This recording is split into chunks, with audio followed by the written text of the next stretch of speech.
Hello. So D and F block elements हम पढ़ रहे थे, उसमें आज हम डिस्कस करने जा रहे हैं मैग्नेटिक प्रॉपर्टी, कलर्ड आयंस और compounds, interstitial compounds, alloy formations.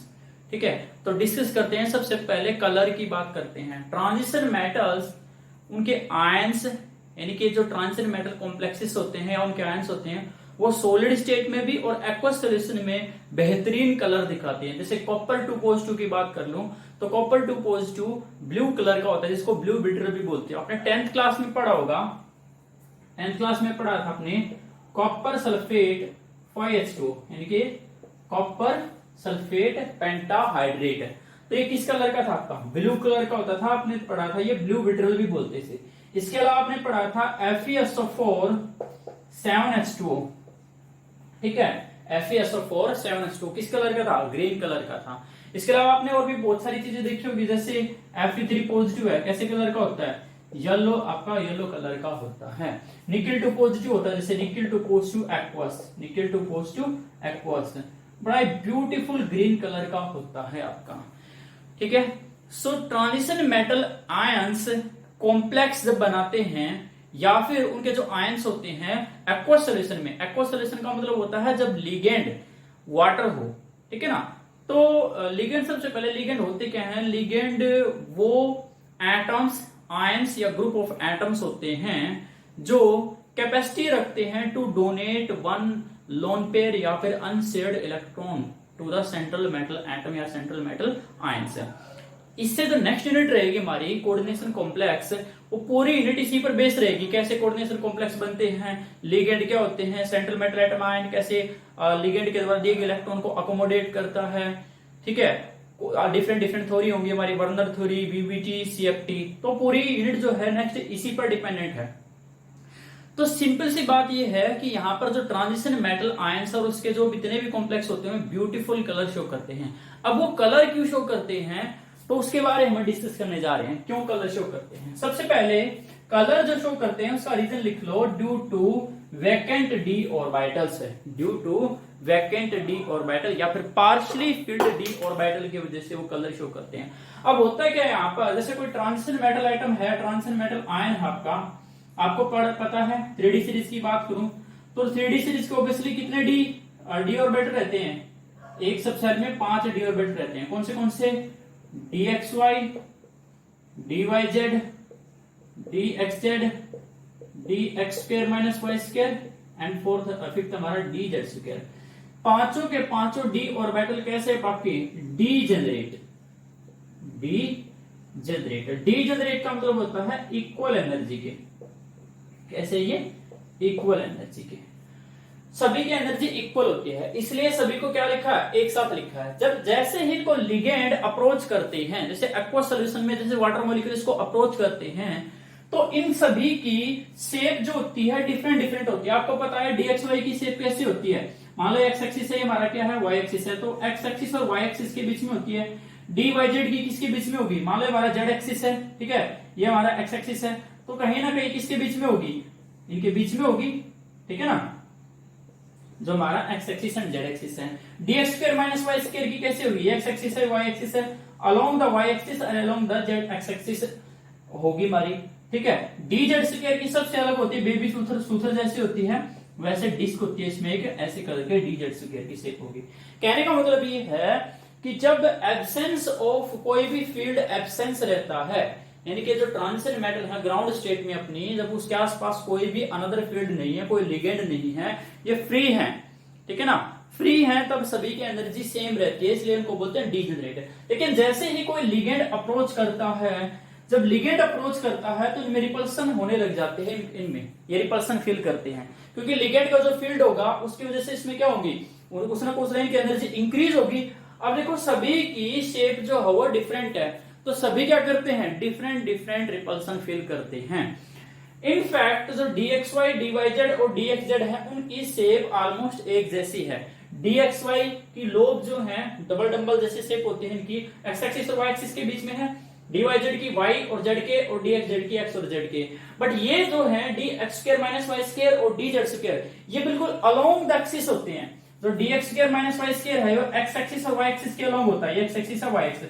Similarly dz square है वो किसके अलोंग होता है, z एक्सिस के अलोंग होता है। तो ये जो है ये दो dx square minus Y square and dz square along the axis होते हैं।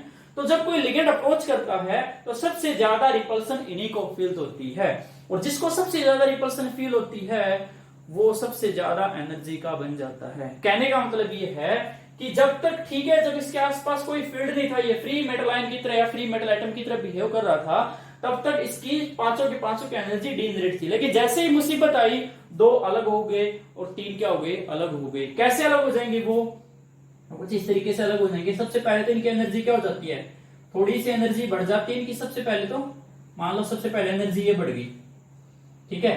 ये एनर्जी कब होती है, जब सिमेट्रिकल फील्ड होता है। सिमेट्रिकल फील्ड ये और ये इनकी एनर्जी सेम नहीं है, बट क्या है, इन पांचों की एनर्जी इक्वल है, अब भी इक्वल है, बट थोड़ी सी बढ़ गई है। कब, जब सिमेट्रिकल फील्ड होता है। लेकिन जैसे ही लिगेंड बिल्कुल पास आ जाते हैं, दूर से तो क्या होता है भाई, जैसे हम खड़े हैं और कोई दूर से आ रहा है तो हमें क्या लगता है, हम चार पांच खड़े हैं तो उसको लगता है कि वो मुझे देख रहा है, मुझे देख रहा है। मुझे दूर से तो सभी को ऐसा लगता है कि मुझे देख रहा है, ठीक है ना। मान लो आपका क्रश आ रहा है, क्रश आ रही है, ठीक है, तो आप खड़े हो, तो आपके फ्रेंड को भी लगता है कि वो आपको देख रही है, आपको भी क्या लगता है, मुझे देख रही है। दूर से सिमेट्रिकल फील्ड होता है, तब तो एनर्जी क्या होती है, इक्वली राइज होती है। लेकिन जैसे वो पास आता है, आती है, दिल की धड़कनें आपकी तेज हो जाती हैं।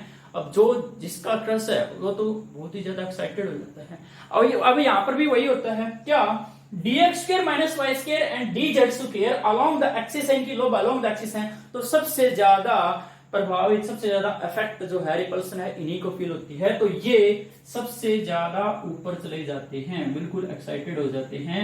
ये कौन हो गया, dx square minus Y square and dz square, ठीक है।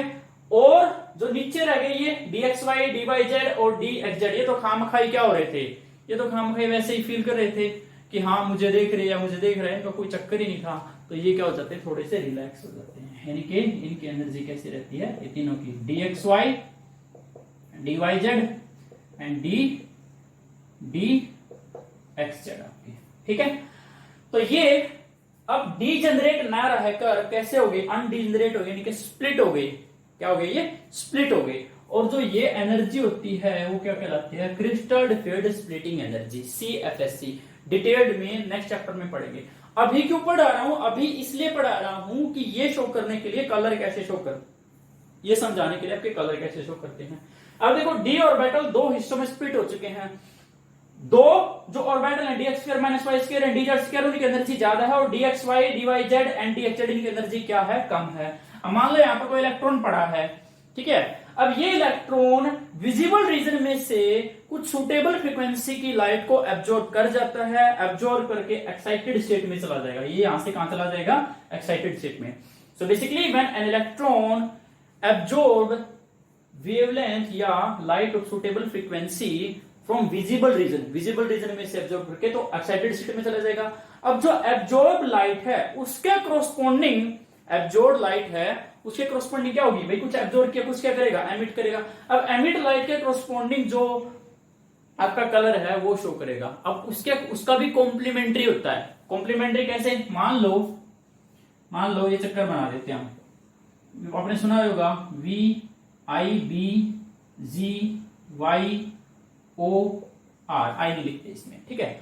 मान लो किसी ने क्या है, किसी ने रेड लाइट एमिट करी है तो कैसा दिखता है, ग्रीन दिखेगा, ठीक है। किसी ने ब्लू लाइट एमिट करी है तो कैसा दिखेगा, ऑरेंज दिखेगा। For example CO H2O6 2 positive, यानी कोबाल्ट हेक्साहाइड्रेट आपका, ठीक है ना, 2 पॉजिटिव। तो ये किस कलर का करता है, ये आपका ब्लू कलर का करता है, और किस कलर का दिखा देता है, ऑरेंज कलर का आपका इसका शो होता है, हमें जो विजिबल होता है। So transition metal items, transition metal ions हैं या कॉम्प्लेक्स हैं, वो कलर्ड क्यों होते हैं। तो बेसिकली आपको एक्सप्लेन करना है कि all the D orbitals are degenerate until, कब तक, जब तक कोई इसको फील्ड, यानी कि जब तक वो फ्री है, कोई अप्रोच नहीं करो लिगेंड। व्हेनेवर ए लिगेंड अप्रोच, जब कोई लिगेंड को अप्रोच करता है, देयर एनर्जी क्या हो जाएगी, ऊपर हो जाएगी, लिफ्ट हो जाएगी, थोड़ी सी लिफ्टेड हो जाएगी। लेकिन जैसे ही लिगेंड बिल्कुल पास से अप्रोच करेंगे, उसको अप्रोच करेंगे तो क्या हो जाएगा, degenerate orbital are no more degenerate, they splitted into two parts. ऊपर वाले को क्या बोलते हैं, इनके नाम भी हैं, ऊपर वाले को क्या बोलते हैं ईजी, नीचे वाले की क्या बोलते हैं T2G। T2G का मतलब होता है ट्रिपली डीजेनरेटर। देखो 3 ऑर्बिटल है, तीनों के एनर्जी क्या है, सेम है, इसलिए ट्रिपली डीजेनरेट बोलते हैं। ऊपर वाले क्या है, ऊपर वाले 2 ऑर्बिटल हैं, Ag का मतलब होता है डबली डीजेनरेटर। ऊपर 2 वाले की एनर्जी क्या है, सेम है।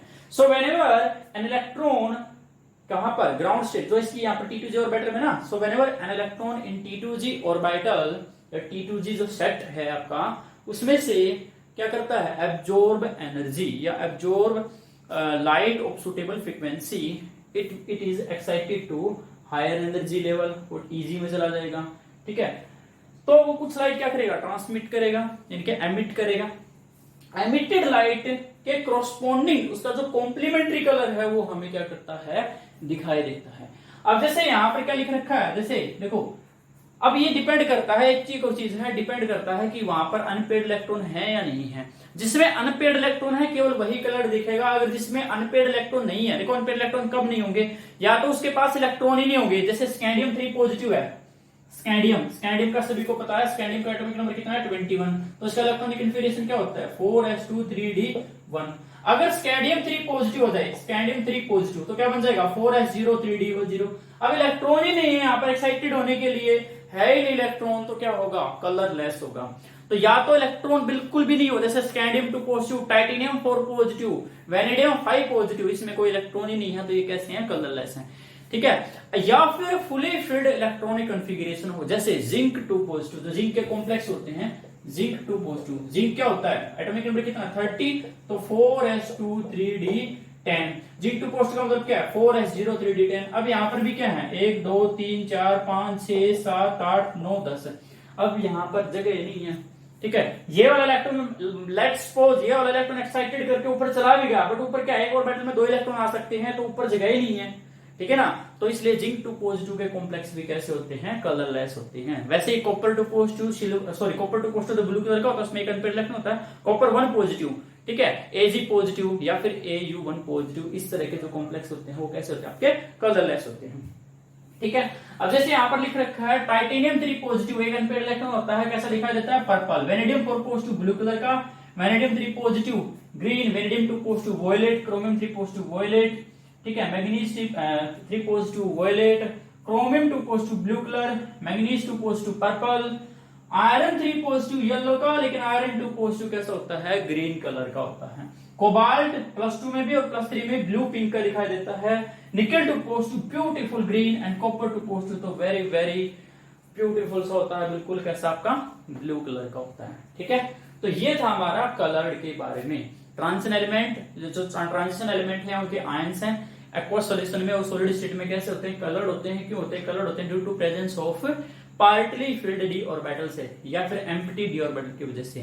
ठीक है, the D orbital are split into 2 portions या 2 सेट, जिसमें क्या होगा, एक T2G ट्रिपली डीजेनरेट एंड 1 क्या होगा, Eg डबली डीजेनरेट। ट्रिपली डीजेनरेट की एनर्जी कम होती है, डबली डीजेनरेट की एनर्जी क्या होती है, ज्यादा होती है। So when an electron in T2G orbital absorb क्या लाइट ऑफ सुटेबल फ्रीक्वेंसी, या फिर लाइट कुछ एनर्जी एब्जॉर्ब कर लेता है, when electron absorb energy correspond to the suitable frequency, किसमें से, विजिबल रीजन में से। अच्छा, एक और खास बात है, ये विजिबल रीजन में से लाइट को एब्जॉर्ब करते हैं। विजिबल रीजन के कॉरस्पॉन्डिंग जो आपकी फ्रीक्वेंसी होती है, वेवलेंथ होती है, उसी के अकॉर्डिंग आपका एब्जॉर्ब करते हैं, तभी ये कैसे होते हैं, विजिबल रीजन में हम देख सकते हैं। अगर किसी अल्ट्रावायलेट में करते या फिर इंफ्रारेड में करते तो हमें तब ये दिखाई नहीं देते। ठीक है, खास बात ये होती है। सो ये था हमारा कलर। ठीक है, तो होप आपको समझ में आया होगा। कोई भी इलेक्ट्रॉन आपका यहां से वहां जाएगा तो ऑब्वियसली कैसे जाएगा, एनर्जी एब्जॉर्ब करके जाएगा। जो एनर्जी एब्जॉर्ब की गई है वो किसके कौन से रीजन में की है, उसकी फ्रीक्वेंसी किस रीजन में लाई करती है, विजिबल रीजन में लाई करती है। तो एमिटेड रेडिएशन जो होती है, और एमिटेड रेडिएशन के कॉम्प्लीमेंट्री कलर, तो कॉम्प्लीमेंट्री कलर हमें दिखाई देता है, हमारी आंखों को दिखाई देता है। ठीक है, नेक्स्ट हमारा magnetic properties. Magnetic properties, magnetic properties में क्या है, ट्रांजिशन मेटल आइटम्स या ट्रांजिशन मेटल आयंस जो होते हैं वो पैरामैग्नेटिक होते हैं जनरली। पैरामैग्नेटिज्म क्या होती है वो भी बताऊंगा। अच्छा, पैरामैग्नेटिक क्यों होते हैं, due to presence of unpaired electron. In fact कुछ तो फेरोमैग्नेटिज्म भी शो करते हैं। पैरामैग्नेटिज्म का एक्सट्रीम केस होता है, यानी कि मैग्नेटिक प्रॉपर्टीज। पिछले वाला क्या था, कलर्ड। मैग्नेटिक प्रॉपर्टीज,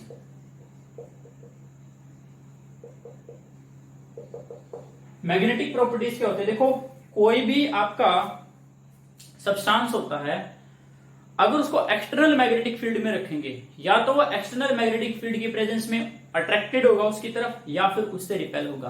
कहने का मतलब क्या है, मान लो क्या ये मैग्नेटिक, ये कोई सब्सटेंस आपका, और मैं यहां से क्या अप्लाई कर रहा हूं, एक्सटर्नल मैग्नेटिक फील्ड अप्लाई कर दिया मैंने, बाहर से मैग्नेटिक फील्ड अप्लाई कर दिया, तो या तो ये एम क्या होगा, ये इसकी तरफ अट्रैक्ट हो जाएगा, या फिर क्या होगा, इससे रिपेल हो जाएगा।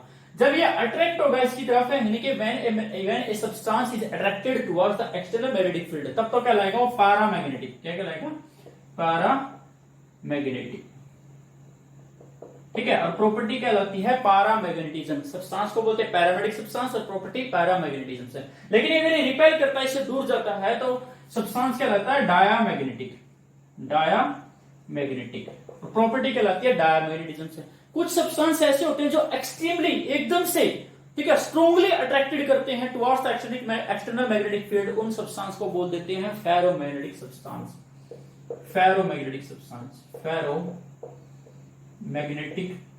सब्सटेंस। और जो प्रॉपर्टी क्या कहलाती है, फेरोमैग्नेटिज्म कहलाती है। ठीक है, तो तीन तरह के सब्सटेंस हो सकते हैं। If a substance placed in external magnetic field, if it is attracted towards the external magnetic field, it is known as the paramagnetic substance, and property is known as the paramagnetism.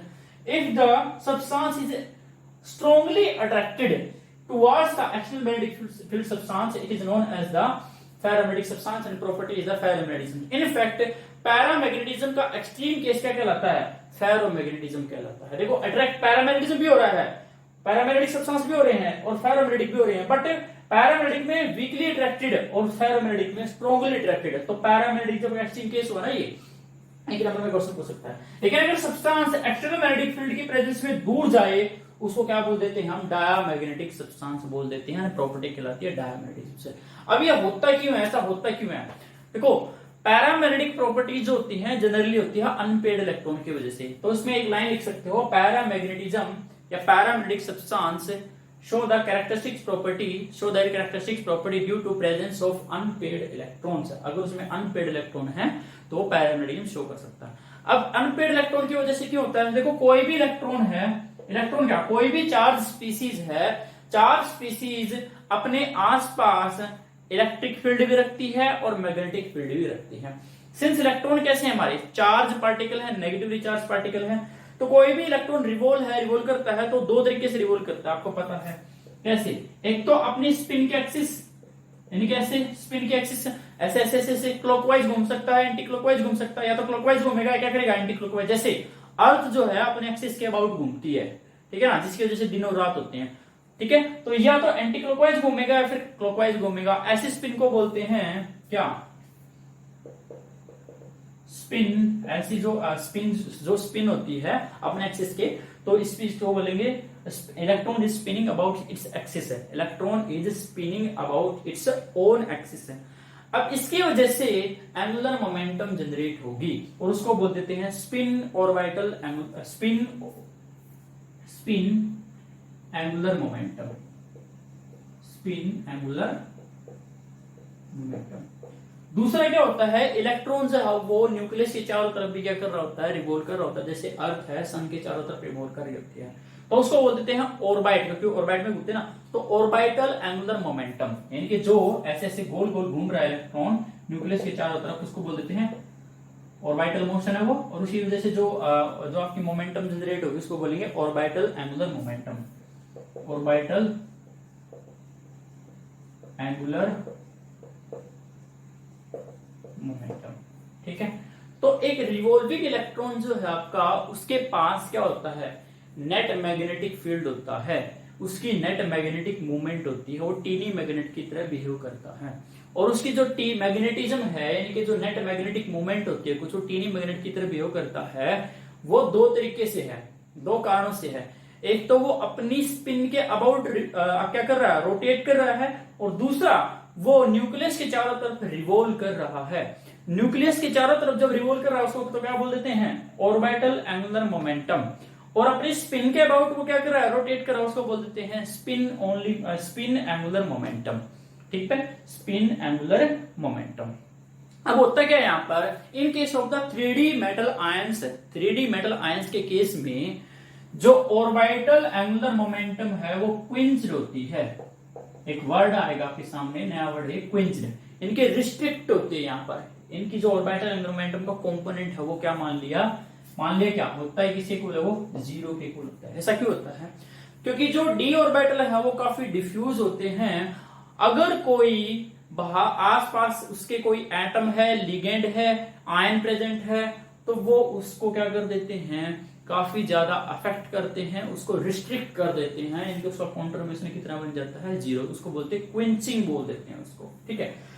तो ये तो क्विंच होगी, इसका contribution तो क्या है, nullify हो गया, इनके जीरो हो गया। तो रह गया किसका, स्पिन एंगुलर मोमेंटम का भी आपका जो कॉन्ट्रीब्यूशन रहा, इसलिए इसको क्या बोल देते हैं, spin only movement, spin only movement. इनके जो इलेक्ट्रॉन है अपने एक्सिस के अबाउट रोटेट कर रहा था, तो मैग्नेटिज्म जब दिखाएगा उसमें केवल इसका कंपोनेंट रहेगा स्पिन ओनली मूवमेंट का।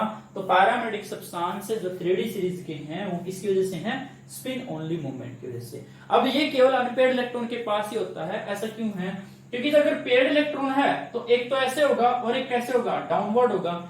डाउनवर्ड और अपवर्ड का मतलब है एक तो क्लॉकवाइज घूम रहा होगा और एक एंटी क्लॉकवाइज रोटेट कर रहा होगा। तो क्लॉकवाइज वाले कंपोनेंट की जो स्पिन एंगुलर मोमेंट है उसको कौन कैंसिल कर देगा, एंटी क्लॉकवाइज वाला कर देगा। तो नेट रिजल्ट क्या आएगा, जीरो। तो अनपेयर्ड इलेक्ट्रॉन है तो उसका कंट्रीब्यूशन होगा। अब स्पिन ओनली मूवमेंट निकालने का फॉर्मूला है जिसपे क्वेश्चन भी आता है सीबीएसई में। फॉर्मूला क्या है, n इंटू n प्लस 2 पूरे का अंडर रूट बोहर मैग्नेटम, ठीक है, ये आता है। यानी कि म्यू क्या, spin only movement, spin only movement which is equal to under root of n into n plus 2 bm Bohr magneton. Bohr magneton की क्या होती है, यूनिट होती है जिसकी वैल्यू क्या होती है आपकी, ये होता है आपका He 4πmc। इसमें H क्या, प्लैंक कांस्टेंट, E क्या, चार्ज इलेक्ट्रॉन, पाई का आपको पता है, N क्या मास ऑफ इलेक्ट्रॉन, ठीक है, C क्या है, स्पीड ऑफ लाइट, जिसकी वैल्यू होती है 9.24 मल्टीप्लाई 10⁻⁻24 एम्पियर मीटर स्क्वायर, ठीक है। बट ये आपको याद रखने की जरूरत नहीं है, ये तो मैंने वैसे बता दिया। सिर्फ इतना याद रखो, बोहर मैग्नेटम में, बोहर मैग्नेटम, बीएम का मतलब है बोहर, बोहर मैग्नेटम, ठीक है। तो ये formula very very very important है 3D सीरीज के लिए। अब ये कैसे वर्क करता है, कैसे काम करता है, सो क्या बताया अब तक, मैग्नेटिक प्रॉपर्टी में बताया है कि जो सब्सटेंस होते हैं एक्सटर्नल मैग्नेटिक फील्ड में, बाहर से अगर कोई मैग्नेटिक फील्ड अप्लाई करते हैं वो 3 तरीके से एक्ट कर सकते हैं।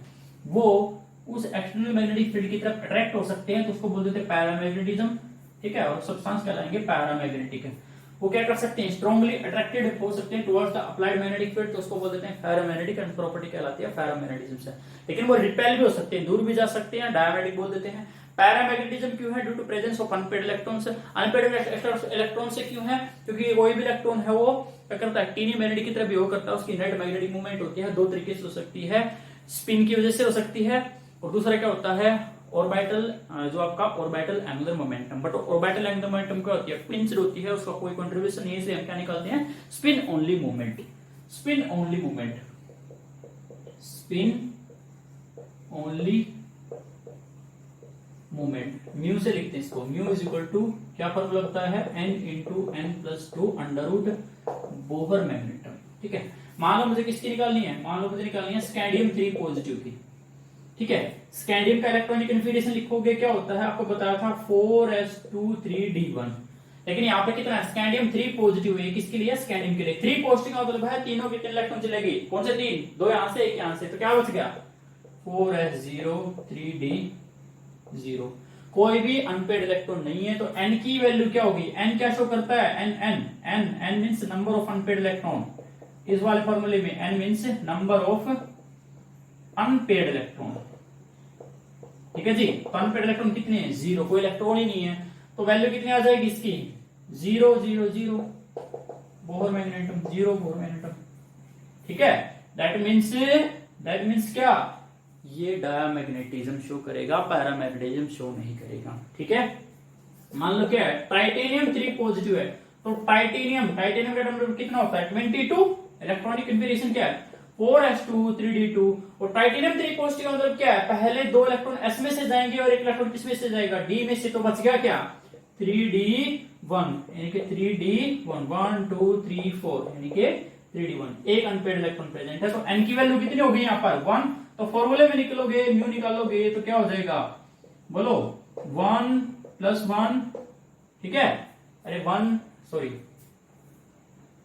1 + 2 √3 आ जाएगा, यानी कि 1.73 बोहर मैग्नेटम आ जाएगा। ऐसे क्वेश्चन आते हैं, ठीक है। मान लो Mn2 पॉजिटिव की निकलवा रहा है, इसको उतार लो एक बार जल्दी से, फोटो ले लो इसकी। Mn2 पॉजिटिव की निकलवा रहा है, Mn2 positive Fe2 positive, Mn2 positive Fe2 positive, इन सब की देख लेते हैं एक बार, ठीक है। मान लो हमें निकालनी है Mn2 positive, Fe2 positive, cobalt 3 positive, निकल 2 positive, zinc 2 positive and copper positive, इनकी निकालनी है, ठीक है।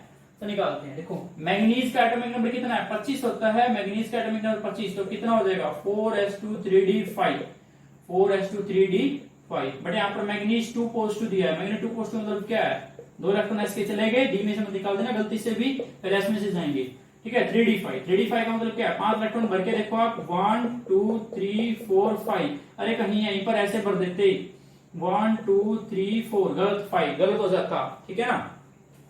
कौन सा रूल वायलेट होता बताओ, अरे बताओ कौन सा रूल वायलेट होता, human rule of maximum multiplicity violate हो जाता है यहाँ पर। तो पहले एक इलेक्ट्रॉन अनपेड रहता है, बाद में पेयरिंग होती है। तो n की वैल्यू कितनी है 5, फॉर्मूला क्या है magnetic moment is equal to √n × n+2 Bohr magneton. n की वैल्यू कितनी है 5 रख दो, 5 × 7 कितना √35 बोहर मैग्नेटम आ जाएगी इसकी, ठीक है। Fe2 पॉजिटिव, आयरन का एटॉमिक नंबर कितना 26 है, तो कितना बन गया 4s2 3d6, 4s2 3d6, but ये कितना है Fe2 पॉजिटिव है, Fe2 पॉजिटिव मतलब 4s0 3d, कितने बच गए 6, तो कितना अनपेड इलेक्ट्रॉन 6 नहीं रे 6 नहीं, इसको भर के देखो 1 2 3 4 5, ठीक है। और छठा क्या आएगा पेयर्ड हो जाएगा, तो ये तो पेयर्ड हो गई, ये अनपेड नहीं है, तो अनपेड इलेक्ट्रॉन कितने हैं 1 2 3 4, तो कितने अनपेड इलेक्ट्रॉन है 4 इलेक्ट्रॉन। तो म्यू निकाल दोगे अब तो 4 × 4 + 2 यानी कि √24 बोहर मैग्नेटम, ठीक है। कोबाल्ट 3 पॉजिटिव, कोबाल्ट का एटॉमिक नंबर कितना होता है 27, इलेक्ट्रॉनिक कन्फिगरेशन 4s2 3d7, तो कोबाल्ट 3 पॉजिटिव है, 2 तो ऐसे जाएंगे पहले, फिर किससे जाएगा 1 d से जाएगा, तो कितना बच गया 4s0 3d6, 3d6 इसी की तरह आ जाएगा, अनपेड इलेक्ट्रॉन 4 सेम, ठीक है। नेक्स्ट है निकल 2 पॉजिटिव, निकल का एटॉमिक नंबर कितना होता है, निकल का एटॉमिक नंबर 28 यानी कि 4s2 3d8, तो कितना बन जाएगा निकल 2 पॉजिटिव 4s0 3d8, ये किसका है निकल 2 पॉजिटिव का। तो रखो ये 5 और मेटल 1 2 3 4 5 6 7 8 इलेक्ट्रॉन है ना, तो कितने अनपेड इलेक्ट्रॉन बचे 2 अनपेड इलेक्ट्रॉन बचे, तो किसकी तरह आ जाएगा, इसकी तरह क्या कर दो 2 × 2 + 2 यानी कि 4 दूनी 8 √8 हो गया, ठीक है। ऐसे जिंक 2 पॉजिटिव का निकालोगे, जिंक 2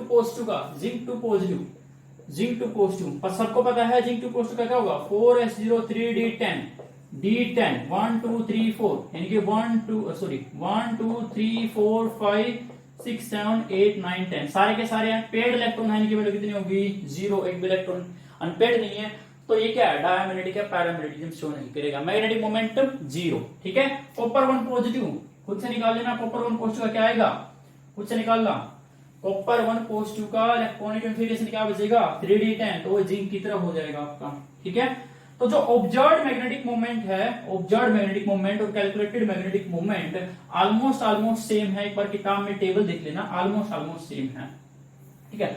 तो हमें अगर मान लो मैग्नेटिक मोमेंट दे रखी है, क्या दे रखी है मैग्नेटिक मोमेंट, तो मैग्नेटिक मोमेंट से हम क्या निकाल सकते हैं, हम पता लगा सकते हैं कि किसमें कितने अनपेड इलेक्ट्रॉन होंगे। मान लो किसी की मैग्नेटिक मोमेंट कितनी दे दी 1.73 दे दी, 1.73, किसी की मैग्नेटिक मोमेंट 1.73 दे दी, ठीक है, और उसने पूछ लिया find out n number of unpaired electron निकाल दो, तो हमने कितने निकाल सकते हैं, हमें पता है कि मैग्नेटिक मोमेंट ये क्या दे रखी है magnetic moment, so magnetic moment is equal to under root of N into N plus 2।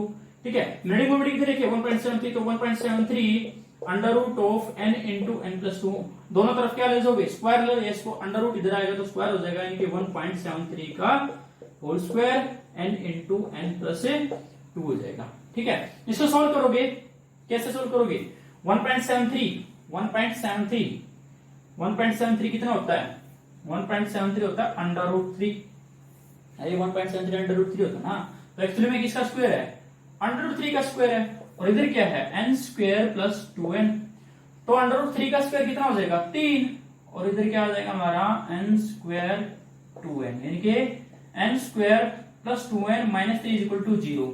ठीक है, तो जोड़ तो आना चाहिए 2, और जो आपकी मल्टीप्लीकेशन वो कितनी आनी चाहिए माइनस 3, तो हमारा क्या बन जाएगा, ये बन जाएगा n स्क्वायर माइनस 3n, है ना, माइनस 3n और n, ठीक है, मल्टीप्लीकेशन कितनी आएगी 2n, इसको सोल्व करोगे n की वैल्यू 1 आएगी, n की वैल्यू कितनी आ जाएगी, सोल्व करोगे इसको सम तो आना चाहिए, कितना सम तो आना चाहिए, यस ठीक है, ये बन गया। ठीक है, इसका और इसका सम कितना आएगा 2n, ठीक है, और इसकी मल्टीप्लिकेशन कितनी आएगी -3, तो n वैल्यू यहां से कॉमन निकाल लूंगा तो n प्लस 3 आ जाएगा। ठीक है, और यहां से -1 कॉमन निकालूंगा तो n प्लस 3 आ जाएगा, पूरे में से n प्लस 3 कॉमन निकाल लूंगा तो एक तो n प्लस 3 आ गया और एक n माइनस 1 आ गया, तो n plus 3 is equal to 0 या फिर n minus 1 is equal to 0। n plus 3, n की वैल्यू नेगेटिव में तो हो नहीं सकती, अरे नंबर ऑफ अनपेड में कोई नंबर है नेगेटिव तो हो नहीं सकता, तो n की वैल्यू कितनी आ गई हमारी 1 आ गई। ठीक है, तो नंबर ऑफ अनपेड इलेक्ट्रॉन कितने रहे होंगे इसमें 1 रहा होगा। ठीक है, तो इससे हम अगर मैग्नेटिक मोमेंट दे रखी है तो उससे हम आइडिया निकाल सकते हैं कि इसमें कितने नंबर ऑफ अनपेड इलेक्ट्रॉन होते हैं। ठीक है, तो ये तो हमारा मैग्नेटिज्म से। नेक्स्ट हमारा कॉम्प्लेक्स फॉर्मेशन से। कॉम्प्लेक्स फॉर्मेशन इनके कोऑर्डिनेशन कंपाउंड्स या फिर कोऑर्डिनेशन कॉम्प्लेक्स क्या होते हैं, उसमें जनरली एक सेंट्रल मेटल एटम होता है, जनरली क्या होता है एक सेंट्रल मेटल एटम होता है, और उस सेंट्रल मेटल एटम या सेंट्रल मेटल आयंस को लिगेंड जो है घेरे हुए होते हैं। अब लिगेंड क्या चीज होती है, लिगेंड कोई वो एटम और ग्रुप ऑफ एटम्स होता है, अनायंस हो सकता है, न्यूट्रल हो सकता है, जो सेंट्रल मेटल एटम को अपने अनशेयर्ड इलेक्ट्रॉन पेयर डोनेट कर दे। वो लोन पेयर हो सकते हैं या फिर आपके व्हाटएवर बॉन्ड पेयर भी हो सकते हैं। ठीक है ना, यानी कि अनशेयर्ड इलेक्ट्रॉन पेयर या फिर लोन पेयर या फिर बॉन्ड पेयर कैसे भी इलेक्ट्रॉन डोनेट कर रहा है तो वो क्या कहलाता है, आपका लिगेंड कहलाता है। जैसे कोई कोऑर्डिनेशन कॉम्प्लेक्स लिखता हूं FeCN की 6 2 नेगेटिव लिख दिया, तो यहाँ पर CN की साइनाइड जो है, साइनाइड क्या लिगेंड की डायरेक्ट करता है। ठीक है ना, या फिर मैंने लिख दिया, क्या लिख दूं, हाँ कॉपर H2O की 6 2 पॉजिटिव, तो यहाँ पर क्या हो जाएगा H2O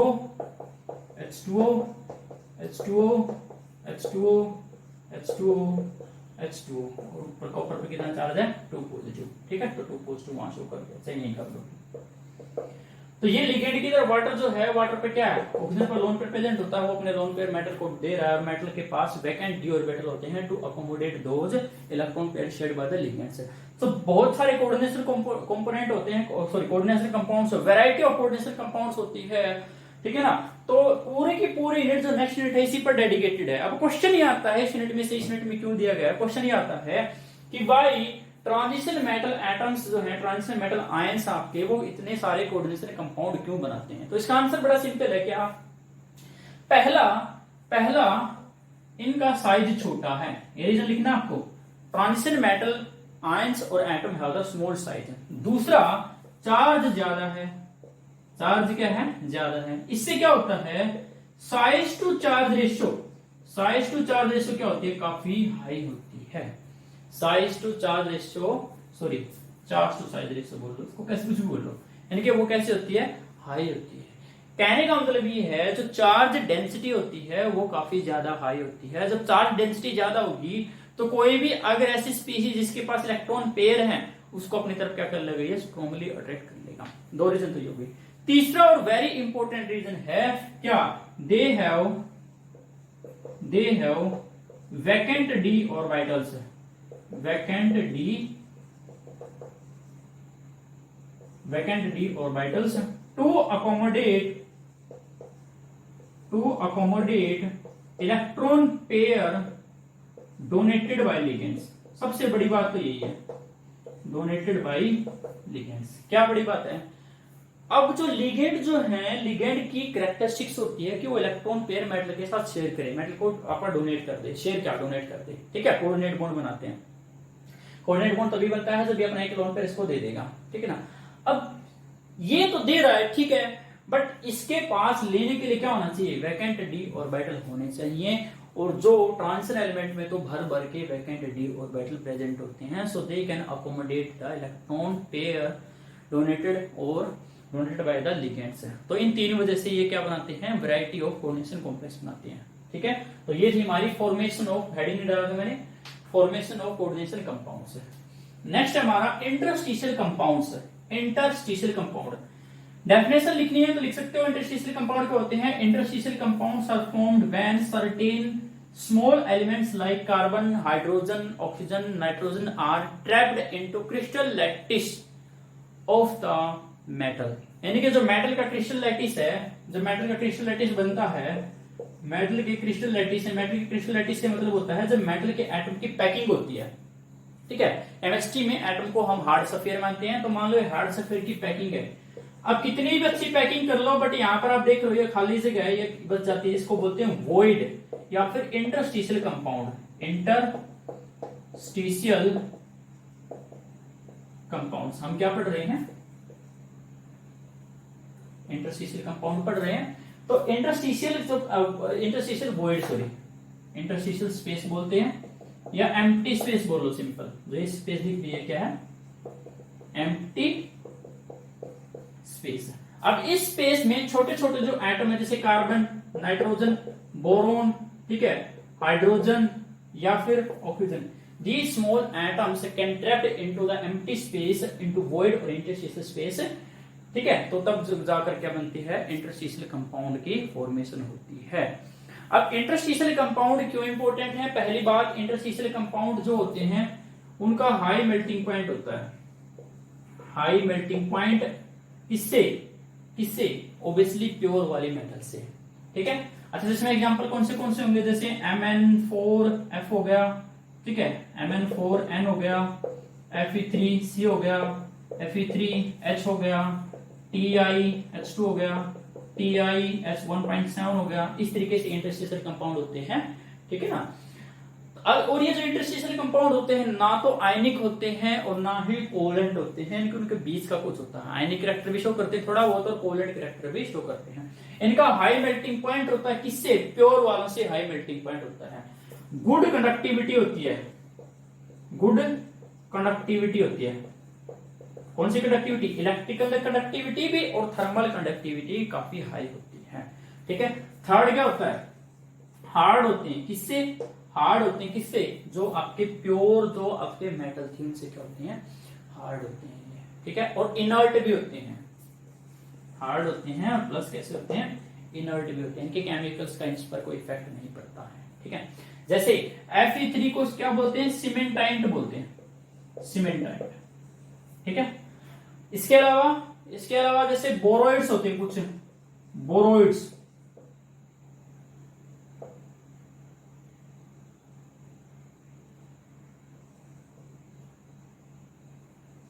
कुछ बोरोइड्स होते हैं।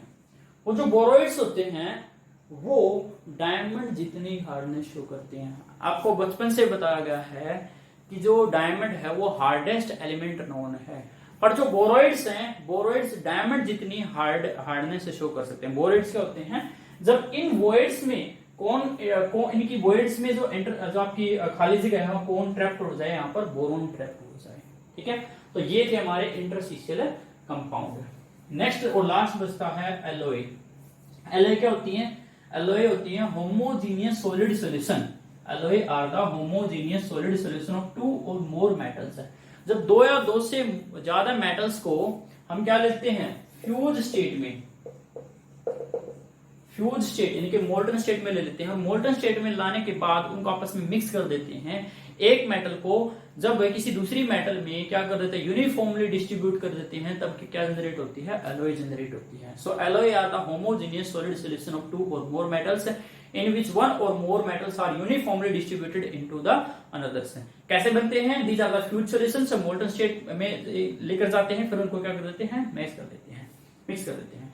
अब एलॉय जो बनती है वहां पर एक बड़ी खास बात होती है, एलॉय तभी बन सकती है जब जिन एटम से बना रहे हैं ना एलॉय, उनके साइज में 15% का ही डिफरेंस होना चाहिए, उनकी रेडियस में 15% का ही डिफरेंस होना चाहिए।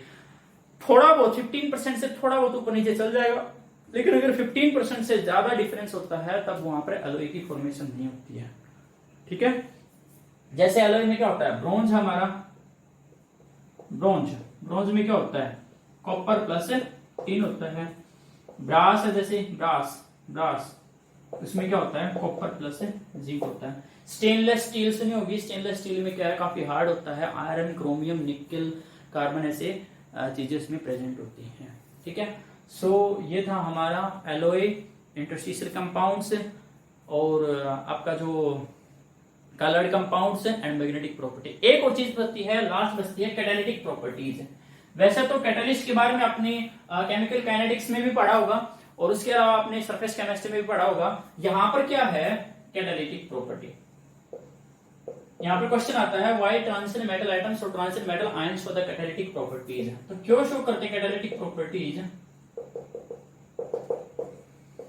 सबसे पहले रीजन होता है इनकी वेरिएबल वैलेंसी होती है, they have the variable valencies. अब ये वेरिएबल वैलेंसी कैसे काम होती है, ये इनके वेरिएबल का मतलब होता है फिक्स नहीं है इनकी। ये जैसे वेनेडियम है +4 भी दिखा सकता है, कितने दिखा सकता है, +5 भी दिखा सकता है। जैसे वेनेडियम पेंटॉक्साइड है, वेनेडियम पेंटॉक्साइड V2O5, इसमें वेनेडियम जो है वो +5 ऑक्सीडेशन स्टेट में होते हैं, तो कॉन्टैक्ट प्रोसेस में यूज होता है सल्फ्यूरिक एसिड में, तो ये अपनी वेरिएबल ऑक्सीडेशन स्टेट करता है, +5 से +4 में भी चला जाता है। अब यहाँ पर क्या फायदा होता है, सबसे पहले तो जो कैटलिस्ट की तरह एक्ट करते हैं ये, सबसे पहले तो इनका होता है कि they provide the surface for the reactions है, इनके सरफेस प्रोवाइड कर देते हैं, ये सरफेस प्रोवाइड करती है। सरफेस रफ होती है काफी, इन पर क्या होती है, जो आपकी साइड अवेलेबल होती है, वैकेंट साइड है। तो सबसे पहले तो यहाँ पर रिएक्टेंट का क्या होता है, एडजॉर्प्शन होता है, और जो एडजॉर्प्शन से एनर्जी रिलीज होती है वो किसके काम आती है, एक्टिवेशन एनर्जी को लोअर करने में काम आती है। दूसरा, यहां पर रिएक्टेंट के एडजॉर्ब होने से कंसंट्रेशन बढ़ जाती है रिएक्टेंट की, और रिएक्टेंट की कंसंट्रेशन बढ़ गई तो आपने काइनेटिक्स में पढ़ा था कि जो रेट ऑफ रिएक्शन है वो भी क्या हो जाती है, बढ़ जाती है। So by providing the alternate path of lower activation energy का अल्टरनेटिव पाथ प्रोवाइड करके they increase the rate of the reactions है। ठीक है, तो बेसिकली यहाँ पर बॉन्ड की फॉर्मेशन होती है, बॉन्ड की फॉर्मेशन होगी तो एनर्जी रिलीज होगी, या फिर आप बोल सकते हो जो सरफेस एनर्जी वो रिलीज होती है, उससे एक्टिवेशन एनर्जी लोअर हो जाती है, एक्टिवेशन एनर्जी लोअर होगी तो रेट ऑफ रिएक्शन क्या हो जाएगी, इंक्रीज है। तो ये एडजॉर्प्शन थ्योरी थी, और आपने उसमें सरफेस केमिस्ट्री में जो इंटरमीडिएट कॉम्प्लेक्स फॉर्मेशन थ्योरी भी पढ़ी थी, और दोनों का मॉडर्न थ्योरी भी पढ़ी थी, दोनों का मिक्सचर भी पढ़ी थी, तो वो उसी पर बेस्ड है। ठीक है, तो वेरिएबल वैलेंसी शो करते हैं, प्लस दूसरा इनके पास क्या है, वैकेंट ऑर्बिटल है। दूसरा क्या है इनके पास, वैकेंट डी ऑर्बिटल है, पार्टली फिल्ड डी ऑर्बिटल्स हैं। ठीक है, तो वैकेंट डी ऑर्बिटल भी एक्टिवेशन एनर्जी को लोअर करने में क्या करते हैं, काम आते हैं। ठीक है, जैसे वेनेडियम पेंटॉक्साइड कॉन्टैक्ट प्रोसेस में होता है सल्फ्यूरिक एसिड बनाने के लिए। हार्बर प्रोसेस में कौन होता है, हार्बर प्रोसेस में अमोनिया की फॉर्मेशन होती है, वहां पर क्या हो जाता है, आयरन होता है, और उसके साथ उसका प्रमोटर मोलिब्डेनम भी होता है, जो क्या है, ट्रांजिशन मेटल है। इसके अलावा जो हाइड्रोजनेशन रिएक्शंस है, वेजिटेबल ऑयल्स को वनस्पति घी में कन्वर्ट करने के लिए हम किसका यूज करते हैं, निकल का यूज करते हैं, प्लेटिनम का यूज करते हैं। ठीक है, और क्या होता है, जैसे एक रिएक्शन होती है, जैसे आपका आई नेगेटिव आयन है, अगर ये किसके साथ रिएक्शन करता है, S2O8 2 नेगेटिव आयन के साथ है। ठीक है, तो ये बदल जाता है I2 में और SO4 2 नेगेटिव में।